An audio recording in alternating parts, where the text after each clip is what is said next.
Business ചെയ്യുന്ന ആൾക്കാർക്കും business ചെയ്യാൻ പോകുന്ന ആൾക്കാർക്കും ഇന്ത്യയിൽ നടക്കുന്ന ഒരുപാട് ഫിനാൻഷ്യൽ കാര്യങ്ങളും ബിസിനസ് റിലേറ്റഡ് ആയിട്ടുള്ള കാര്യങ്ങളും ഇതൊക്കെ അപ്ഡേറ്റ് ചെയ്യുന്നത്, ഇതൊക്കെ അറിഞ്ഞിരിക്കുന്നത് അവർക്ക് ഒരുപാട് ഹെൽപ്ഫുൾ ആയിരുന്ന കാര്യമായിരിക്കും.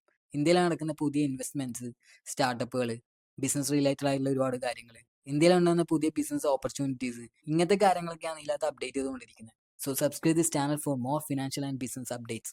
ഒരു നോൺ ബാങ്കിങ് ഫിനാൻഷ്യൽ കമ്പനി ആദ്യത്തെ ഒരു പ്രോപ്പർ ബാങ്കായി മാറിയത് കൊട്ടാക് മഹീന്ദ്ര ഫിനാൻസും 1985 ഉദയ് കൊട്ടാക് എന്ന് പറയുന്ന ആള് ഒരു ബിൽ ഡിസ്കൗണ്ടിങ്ങും ട്രേഡ് ഫിനാൻസ് ഇതുള്ള ചെറിയ സർവീസ് ആയിട്ടാണ് പുള്ളി ഒരു ഈ കൊട്ടാക് എന്ന് പറയുന്ന ഒരു ഫിനാൻഷ്യൽ കമ്പനി സ്റ്റാർട്ട് ചെയ്യുന്നത്. 1986 മഹീന്ദ്രയായിട്ട് ചേർന്നിട്ട് കൊട്ടാക് മഹീന്ദ്ര ഫിനാൻസ് ആയി.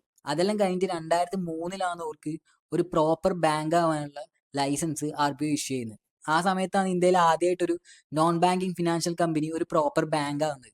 2015 ഇവർ ING ഐഷ്യ ബാങ്കുമായിട്ട് മേർജ് ചെയ്തിട്ട് ഇന്ത്യയിലെ തന്നെ ഏറ്റവും വലിയ 4ാമത്തെ പ്രൈവറ്റ് ബാങ്കായി മാറി. ഇപ്പോൾ ഓരോ മാർക്കറ്റ് വാല്യൂ പറയുന്നത് ഏകദേശം $48 ബില്യൺ.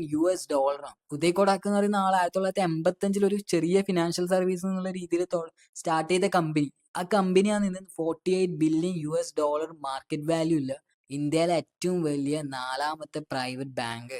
ഇതൊക്കെയാണ് ഈ ചാനൽ അപ്ഡേറ്റ് ചെയ്യുന്നത്.